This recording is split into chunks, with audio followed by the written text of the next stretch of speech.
चला, नमस्कार मित्रांनो. अर्थसंकल्प हा परीक्षेसाठी अतिशय महत्त्वाचा टॉपिक आहे. अर्थसंकल्पावर दरवर्षीच्या परीक्षेमध्ये किमान एक तरी प्रश्न विचारलेला आढळतोच 100%. जनरली तुम्ही मागच्या वर्षीच्या काही प्रश्नपत्रिका बघा, तुमच्या लक्षात येईल की प्रत्येक परीक्षेत एक तरी प्रश्न अर्थसंकल्पावर आलाय. कधी कधी तर दोन दोन प्रश्न अर्थसंकल्पावर आलेले दिसतात, कारण अर्थसंकल्प हा थोडासा पॉलिटीमधला पण भाग आहे.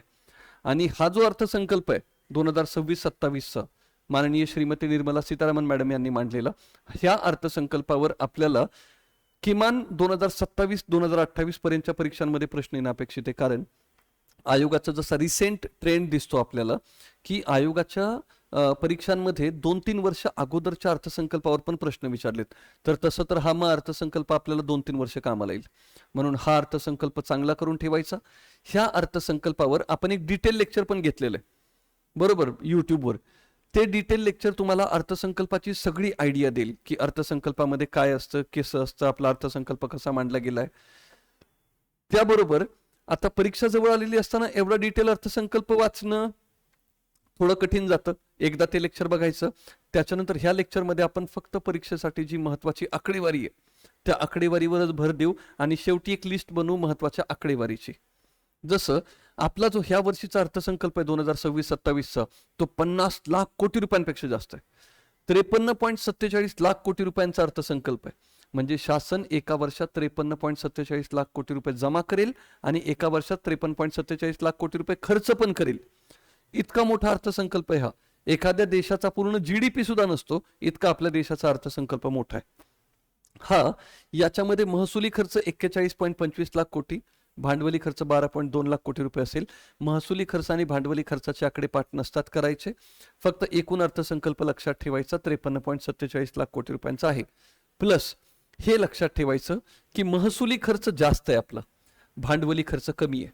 मग भांडवली खर्चापेक्षा जवळपास 3.5 पट जास्त आहे महसुली खर्च. भांडवली खर्च 12 लाख कोटीचा आहे, महसुली खर्च बघा 41 लाख कोटी, 42 म्हणा जवळपास. आणि म्हणून 3.5 पट जास्त आहे महसुली खर्च भांडवली खर्चाच्या 3.5 पट आहे असं म्हणूयात. ठीक, आपल्याला बाकीचं काही जास्त महत्वाच्या गोष्टी नाही आहेत ह्याच्यामध्ये ना. 2026-27 मध्ये 12.2 लाख कोटी रुपये इतका आपला भांडवली खर्च असेल. मग तुम्ही म्हणाल की सर इथं तर आकडा लिहिला 17.1 लाख कोटी रुपये. 17.1 लाख कोटी ना तो एकूण भांडवली खर्च आहे. त्याच्यापैकी 12.2 लाख कोटी रुपये केंद्र सरकार खर्च करेल विकासासाठी आणि 4.9 लाख कोटी रुपये राज्य सरकार खर्च करतील. पण हा पैसा केंद्र शासन राज्यांना देणार आहे. आणि म्हणून केंद्र शासन स्वतः करणार असणारा भांडवली खर्च आणि केंद्राकडून राज्यांना भांडवली संपत्ती निर्मितीसाठी दिला जाणारा निधी हा टोटल मिळून 17.1 लाख कोटी रुपये. आणि म्हणून 17.1 लाख कोटी रुपये इतका आपला टोटल भांडवली खर्च असेल. ह्याची तुलना करा 2017-18 बरोबर, ज्या वर्षी कोविड आलं. कोविड वर्षी आपला एकूण भांडवली खर्च होता 4.5 लाख कोटी, तो आता झालाय 17.1 लाख कोटी, म्हणजे 4 पट झालाय. इतका भांडवली खर्च वाढत चाललाय. आणि आपण केंद्र शासनाचा खर्च बघतो. केंद्र शासनाचा खर्च 2 प्रकारचा असतो. जो सार्वजनिक खर्च आहे, केंद्र शासनाचा जो सार्वजनिक खर्च आहे तो 2 प्रकारचा असतो, महसुली खर्च आणि भांडवली खर्च.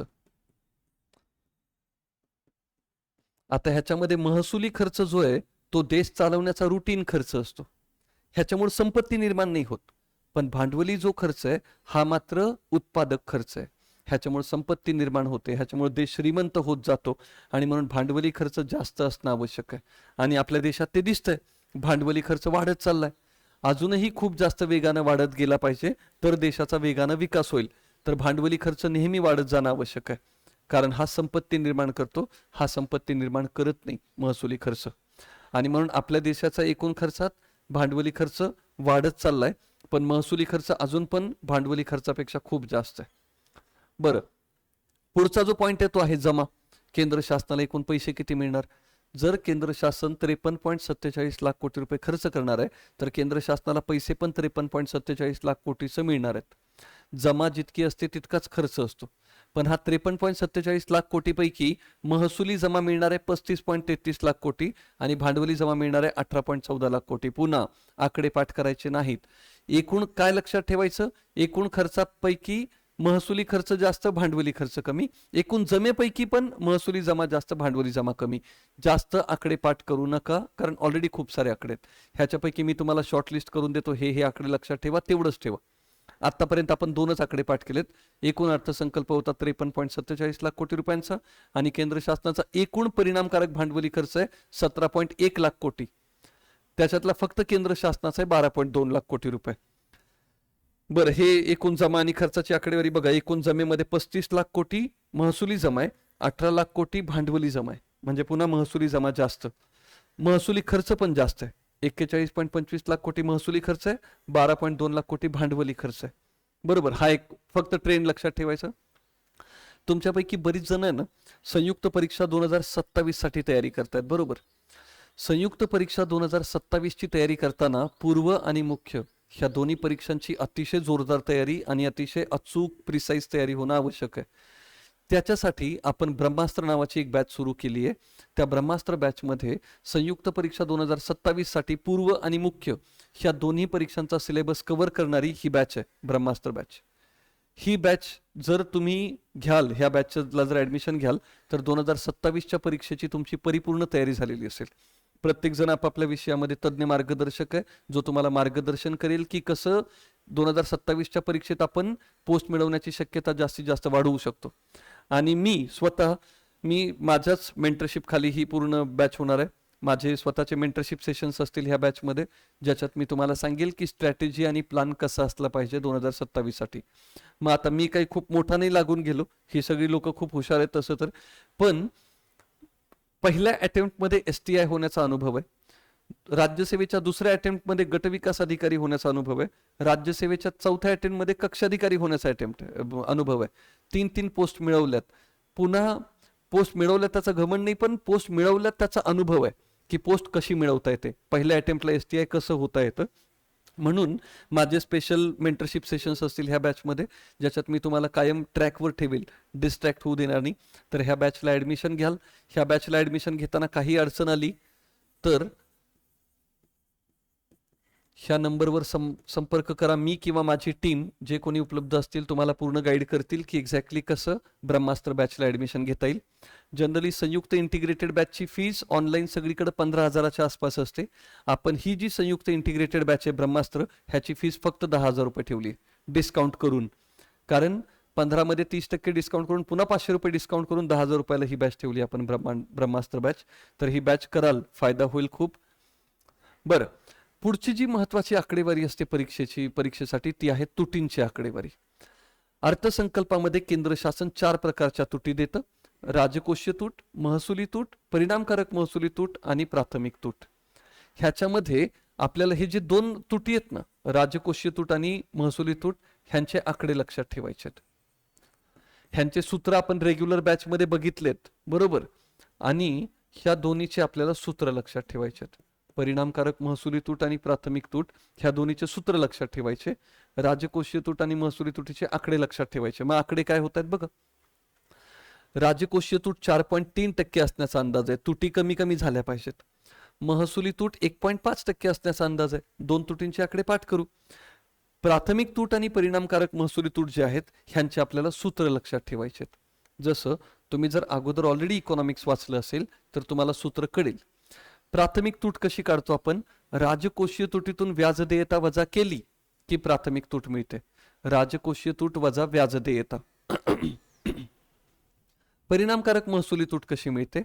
जर तुम्ही महसुली तुटीतून केंद्र शासन राज्यांना काही अनुदान देतं, मग महसुली तूट वजा राज्यांना भांडवली संपत्ती निर्मितीसाठी दिलेली अनुदानं वजा करणं महसुली तुटीतून, मग तुम्हाला मिळते परिणामकारक महसुली तूट. आणि म्हणून प्राथमिक तूट राजकोषीय तुटीतून व्याज देयता वजा करून काढतोय, म्हणून प्राथमिक तूट नेहमी राजकोषीय तुटीपेक्षा कमी असेल. महसुली तुटीतून अनुदान वजा करून परिणामकारक महसुली तूट मिळणार आहे, म्हणून परिणामकारक महसुली तूट नेहमी महसुली तुटीपेक्षा कमी असेल. म्हणून आपल्याला हे लक्षात ठेवायचं आहे की अर्थसंकल्प 2026-27 नुसार राजकोषीय तूट असेल 4.3% आणि महसुली तूट असणार आहे 1.5%. प्राथमिक तूट राजकोषीय तूट वजा व्याज देयता केलं की प्राथमिक तूट मिळते. महसुली तूट वजा राज्यांना भांडवली संपत्ती निर्मितीसाठी दिलेली अनुदानं वजा केली महसुली तुटीतून की परिणामकारक महसुली तूट मिळते. ही झाली तुटीसाठी महत्वाची आकडेवारी. हे 2 आकडे लक्षात ठेवाल फक्त. पुन्हा राजकोषीय तूट 4% थोडी जास्त असते आणि महसुली तूट 1.5 ते 2% आसपास असते. रेंज लक्षात ठेवा म्हणजे मागचे पण लक्षात राहतील. त्यांनी 2022-23चं विचारलं, 23-24चं विचारलं तर तुम्हाला आकडे लक्षात येतील. आता एक ट्रेंड लक्षात घ्यायचं. इथं बघा, हे कोविडचं वर्ष आहे बरं. ह्या वर्षी लॉकडाऊन होतं. कोविड परिस्थितीमध्ये सगळे उद्योगधंदे बंद होते. उद्योगधंदे बंद असल्यामुळे शासनाला पैसे मिळालेच नाहीत. पण ह्या कोविड परिस्थितीत देशाचं रक्षण करण्यासाठी शासनाला खर्च तर स्वीकार करावा लागला. आणि जेव्हा शासनाचा खर्च जास्त असतो जमेपेक्षा, आमदनी अठ्ठन्नी खर्चा रुपया जसं म्हणलं जातं, ह्या परिस्थितीला आपण म्हणतो तूट, डेफिसिट. ह्या वर्षी शासनाला जमा काहीच नाहीये आणि खर्च प्रचंड जास्त आहे म्हणून तूट जास्त होते. पण आपल्याला एक वाक्य टाकतात परीक्षेमध्ये की 2020-21 पासून केंद्र शासनाच्या तुटी सातत्याने कमी होत गेलेल्या आहेत. हे विधान योग्य आहे का अयोग्य विचारतात? योग्य. See this. केंद्र शासनाची राजकोषीय तूट सातत्यानं कमी झाली, महसुली तूट सातत्यानं कमी झाली. आणि म्हणून एक गोष्ट लक्षात ठेवायची, एक पॉइंट नोट डाऊनच करून ठेवायचा. 2020-21 पासून केंद्र शासनाच्या तुटी सातत्याने कमी होत गेल्या आहेत.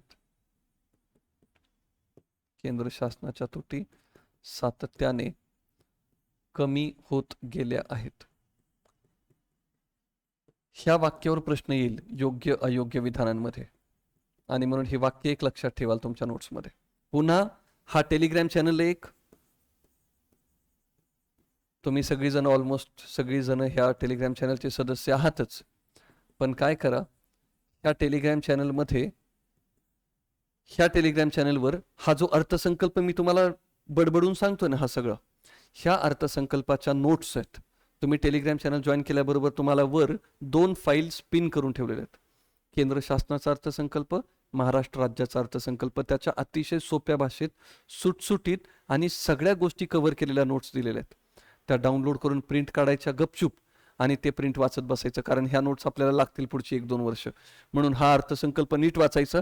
ह्या टेलिग्राम चॅनलवर तुम्हाला मिळेल अर्थसंकल्पाच्या नोट्स. आणि मग त्या नोट्स डाउनलोड करून प्रिंट काढायच्या, समोर ठेवायच्या आणि मग पुन्हा एकदा हे लेक्चर बघायचं. म्हणजे कोणते कोणत्या पॉईंट्स आपल्याला महत्त्वाचे आहेत परीक्षेसाठी ते लक्षात राहील. तर हे झालं तुटीची आकडेवारी, जी परीक्षेसाठी अतिशय महत्त्वाची आहे. पुढे 2 संकल्पना आहेत अजून. कर जीडीपी प्रमाण. तुमच्या देशाला जे करांमधून महसूल मिळतो ना शासनाला, तो तुमच्या जीडीपीच्या किती टक्के आहे? तर देशाचा जीडीपी आणि एकूण कर महसूल, देशाचा जीडीपी आणि एकूण कर महसूल ह्यांचं जे गुणोत्तर आहे, एकूण कर महसूल अंशस्थानी छेदस्थानी जीडीपी, ह्या गुणोत्तराला आपण कर जीडीपी प्रमाण म्हणतो. 2026-27 ह्या आर्थिक वर्षासाठी भारताचं कर जीडीपी प्रमाण 11.2% असणं अपेक्षित आहे. हे मागच्या वर्षीचे 11.4%. 11.2% कर जीडीपी प्रमाण म्हणजे काय? जर माझ्या देशाचा जीडीपी 100 रुपये, तर माझ्या देशाच्या शासनाला करांमधून 11 रुपये 20 पैसे मिळत आहेत. आणि म्हणून कर जीडीपी प्रमाण झालं 11.2%. कर जीडीपी प्रमाण जास्त असावं लागतं. हे जे प्रमाण आहे ना, हे जास्त असणं चांगलं.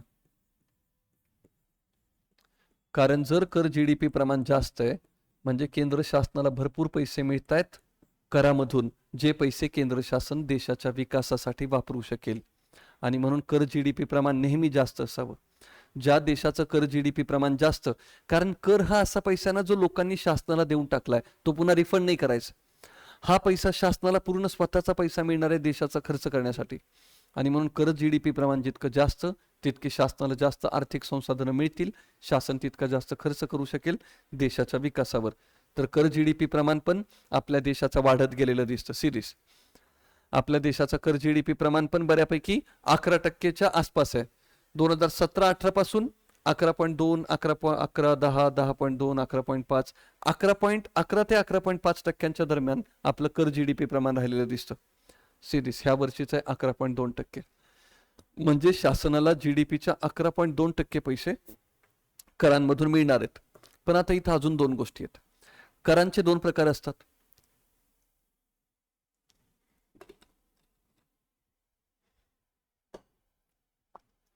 करांचे दोन प्रकार असतात, प्रत्यक्ष कर आणि अप्रत्यक्ष कर. अप्रत्यक्ष कर, शासनाला पैसा पाहिजे, देश चालवण्यासाठी पैसे लागतात, म्हणून कर प्रत्यक्ष असू देत अप्रत्यक्ष असू देत दोन्हीकडून मिळालेला पैसा शासनासाठी बेस्ट आहे, कारण शासनाला पैसा मिळतोय देश चालवायला. पण जर ह्या दोन्ही करांमध्ये तुलना केली तर प्रत्यक्ष कर जास्त चांगलं असतं आपल्याला माहिती, कारण प्रत्यक्ष कर आपण श्रीमंतांकडनं जास्त घेतो, गरिबांकडनं घेतच नाहीत. अप्रत्यक्ष कर तितके चांगले नाहीत, कारण अप्रत्यक्ष कर श्रीमंत आणि गरीब दोघांकडनं घेतले जातात, म्हणून गरिबांवर अन्याय होतो. मग जर एखादा देश चांगला होत चाललाय, विकसित होत चाललाय, तर त्या देशात प्रत्यक्ष कर वाढत गेले पाहिजेत, अप्रत्यक्ष कर कमी होत गेले पाहिजेत. ही बघा आता आपल्या देशाची रचना. आपल्या देशाला एकूण कर महसूल मिळणार आहे 11.2% GDPच्या. ह्याच्यापैकी 6.9% वाटा प्रत्यक्ष करांमधून मिळणार आहे, जो चांगला आहे, आणि 4.3% वाटा अप्रत्यक्ष करामधून मिळणार आहे. आपल्याला हे वाक्य लक्षात ठेवायचं आहे की भारत शासनाच्या एकूण कर महसुलामध्ये प्रत्यक्ष करांचा वाटा वाढत चाललाय आणि अप्रत्यक्ष करांचा वाटा कमी होत चाललाय, जे चांगलं चिन्ह आहे, जे गरिबांसाठी चांगलं आहे. आणि श्रीमंतांकडे तर भरपूर पैसे आहेतच, आपण घेऊ शकतो. आणि म्हणून केंद्र शासनाच्या एकूण कर महसुलामध्ये प्रत्यक्ष करांचा वाटा सातत्यानं वाढत चाललाय, तर अप्रत्यक्ष करांचा वाटा सातत्यानं घटत चाललाय. हे वाक्य एक लक्षात ठेवायचं. आणि भारतीय अर्थव्यवस्था ही प्रगतिशील अर्थव्यवस्था आहे किंवा पुरोगामी अर्थव्यवस्था आहे, ह्याचं कोणतं लक्षण आहे असं जर प्रश्न विचारला तर हे लक्षण आहे. प्रत्यक्ष कराचा वाटा जास्त असणं आणि अप्रत्यक्ष कराचा वाटा कमी होत जाणं हे भारतीय अर्थव्यवस्था प्रगतिशील होत चालली आहे ह्याचं लक्षण आहे. हे लक्षात ठेवायला पाहिजे आपण, बरोबर. तर कर GDP प्रमाण लक्षात ठेवायचं. कर GDP प्रमाणामध्ये हे आकडे तुम्हाला पाठ करणं अपेक्षित नाहीत बरं. 6.9, 4.3, तुम्हाला हा आकडा लक्षात ठेवणं अपेक्षित आहे. 11 ते 11.5%. पुन्हा सगळे आकडे प्रिसाइजली नका पाठ करू. बघा, काही ठिकाणी 11 आहे, काही ठिकाणी 11.5 पण आहे, आणि हे तर कोविड वर्ष आहेत 2, हे ह्यांच्याकडे नका लक्ष देऊ. पण भारत सरकारचा जो कर GDP प्रमाण आहे ते एकूण, हे जे कर GDP प्रमाण आहे ते 11 ते 11.5 च्या दरम्यान आहे. मागच्या 10 वर्षांमध्ये आपल्याला भारताचं कर GDP प्रमाण 11 ते 11.5% दरम्यान दिसतं. बेस्ट. कशाला आकडे पाठ करत बसायचे, रेंज लक्षात ठेवा, सोपं काम होऊन जातं. आणि रेंज लक्षात ठेवल्यामुळे मागचे पण काही प्रश्न विचारले तरी सोडवता येतं. सो कर GDP प्रमाण झालं. पुढची जी महत्वाची संकल्पना आहे ती आहे कर्ज GDP प्रमाण. कर्ज GDP प्रमाण म्हणजे तुमच्या देशाचा जो GDP आहे त्याच्या किती टक्के तुमच्या देशावर कर्ज आहे. मग एकूण कर्ज, केंद्र शासनाबद्दल बोलतोय बरं आपण, केंद्र शासनाचं एकूण कर्ज छेद देशाचा GDP, या सूत्राच्या साहाय्याने आपण कर्ज GDP प्रमाण काढतो. आता कर GDP प्रमाण जास्त असणं चांगलं म्हणलं होतं आपण, हे जास्त असणं चांगलं का कमी असणं चांगलं, काय वाटतं? बरोबर, हे कमी असणं चांगलं, कारण कर्ज म्हणजे तुमच्या देशावरचा कर्जाचा बोज आहे. कर्ज GDP प्रमाण नेहमी कमी असणं चांगलं, कर GDP प्रमाण जास्त असणं चांगलं असतं. मग कर्ज GDP प्रमाण बद्दल बोलू आपण. कर्ज GDP प्रमाणामध्ये कर्ज GDP प्रमाणामध्ये 2026-27 साली 55.6% राहण्याचा अंदाज आहे. म्हणजे जर आपल्या देशाचा GDP 100 रुपये तर देशावर, केंद्र सरकारवर कर्ज आहे 55.6%. मागच्या वर्षी हे 56.1% होतं, आपण कमी करत आलोय 55.6%. आणि केंद्र सरकारने एक टार्गेट ठेवलंय की 2030 सालापर्यंत, 2031 पर्यंत देशावरचं कर्ज GDP प्रमाण 50% पर्यंत कमी करायचं आहे आपल्याला. आता हे टार्गेट ठेवलंय म्हणून परीक्षेसाठी महत्वाचं आहे की 2031 पर्यंत, मार्च 2031 पर्यंत आपल्या देशावरचं जे कर्ज GDP प्रमाण आहे ते 50% पर्यंत आणायचं आहे, जे आता 55.6%. आणि म्हणून 55.6% हा आकडा लक्षात ठेवायचा, 50% पर्यंत आणायचं आहे हा पण आकडा लक्षात ठेवायचा मार्च 2031 पर्यंत. दोन्हीवर पण प्रश्न येऊ शकतात. मग बघा आत्ता किती आहे. कोविड परिस्थितीमध्ये GDPच्या 61.4% होतं कर्ज, बरोबर. ते आता कमी कमी कमी कमी होत जाऊन 55.6% आलंय 2026-27 ला, आणि ते आपल्याला कमी कमी करत जायचंय 50% पर्यंत 2031 ह्या साली, 2030-31 ला. म्हणून कर्ज GDP प्रमाणाचा ट्रेंड पण लक्षात ठेवा. कोविड नंतर मात्र अजूनही आपल्या देशावरचं कर्ज GDP प्रमाण हायर लेवललाच आहे. कोविडच्या अगोदर बघा किती होतं, 48.9, 49.3, 52.3 खूप खूप तर तो कोविडमध्ये जे वाढलं ते अजूनही नियंत्रणात आलेलं नाही. 2026-27ला कर्ज GDP प्रमाण 55.6% राहण्याचा अंदाज आहे आणि तो मार्च 2031 पर्यंत आपल्याला 50% पर्यंत आणायचा आहे. बरं, इथं भांडवली खर्च किंवा केंद्र शासनाकडून राज्यांना मिळणारा पैसा हा एक महत्वाचा मुद्दा आहे. 2026-27 ह्या आर्थिक वर्षात केंद्र सरकारकडून राज्यांना 26.21 लाख कोटी रुपये मिळणं अपेक्षित आहे. मागच्या वर्षी 23.36, मागच्या वर्षीचा आकडा नका लक्षात ठेवू. 26.21 लाख कोटी रुपये ह्या वर्षी केंद्राकडनं सरकारला, राज्यांना आणि केंद्रशासित प्रदेशांना मिळणं अपेक्षित आहे. हा एक पॉईंट महत्वाचा आहे. ट्रेंड झाले.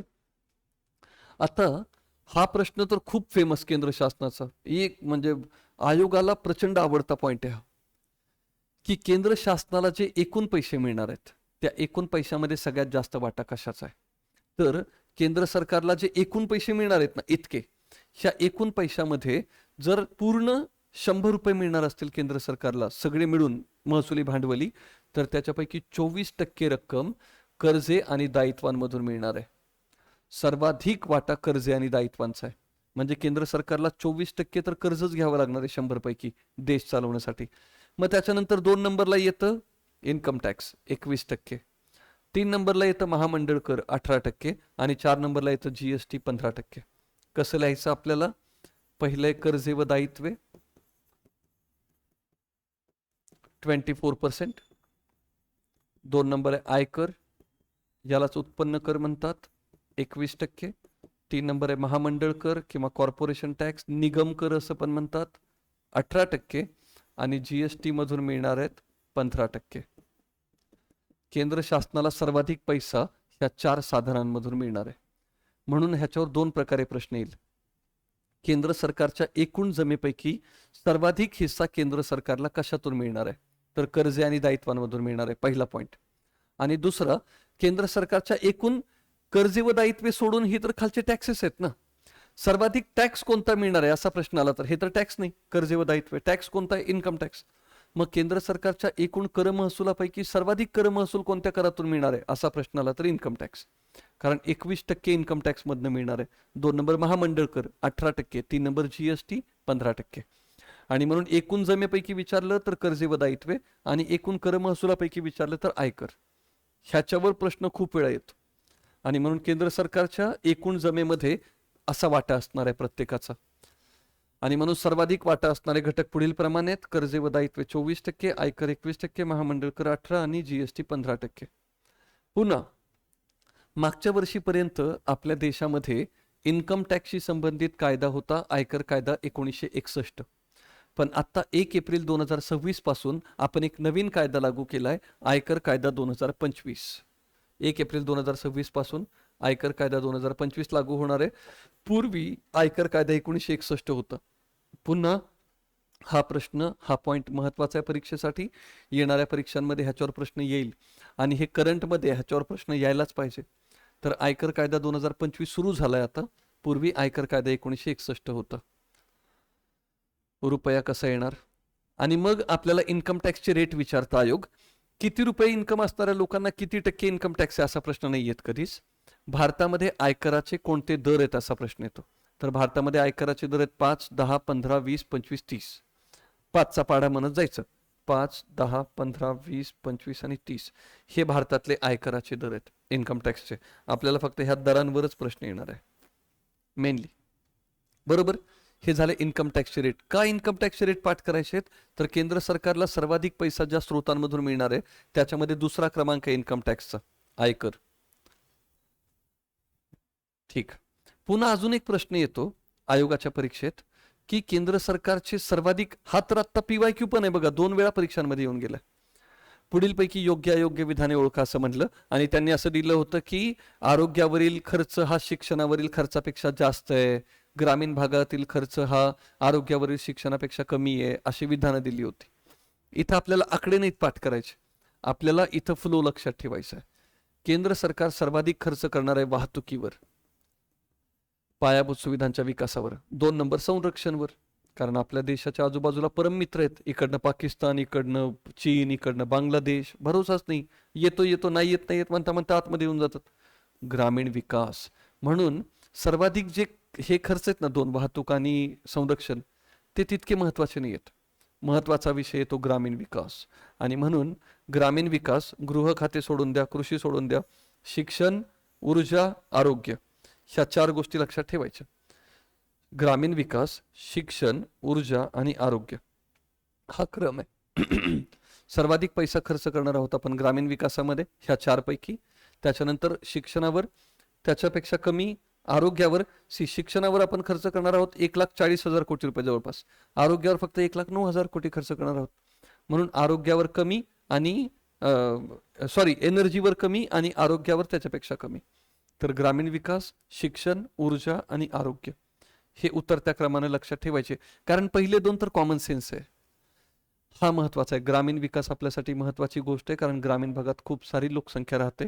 आपल्याला ह्यांचं भलं करायचं आहे. तर ग्रामीण विकास, शिक्षण, ऊर्जा आणि आरोग्य ह्या क्रमानं शासन खर्च करणार आहे. हा एक पॉईंट लक्षात ठेवायचा.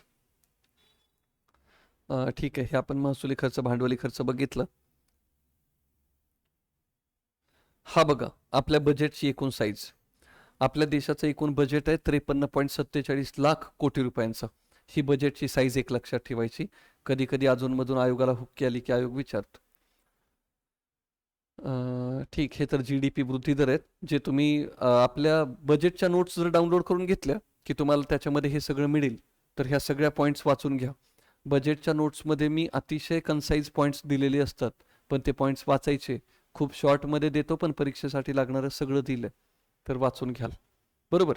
तर अशा पद्धतीनं आपण बजेटवर येणारे जवळपास सगळे महत्त्वाचे आकडे, ज्यांच्यावर परीक्षेत येऊ शकतो प्रश्न, ते सगळे महत्त्वाचे आकडे किंवा सिक्वेन्स किंवा पॉईंट्स बघितलेत. जर तुम्ही सविस्तर बजेटचं लेक्चर बघितलं आणि त्याच्यानंतर जर फक्त परीक्षेच्या वेळी हे लेक्चर बघितलं, तरी अर्थसंकल्प, केंद्राच्या अर्थसंकल्पावर येणाऱ्या प्रत्येक प्रश्नाचं उत्तर तुम्हाला सोडवता येईल. बरोबर. तर आज इथंच थांबू. पुन्हा आपल्याला भेटायचं आहे महाराष्ट्राच्या अर्थसंकल्पाबद्दल पण सेम अशी चर्चा करूयात आपण.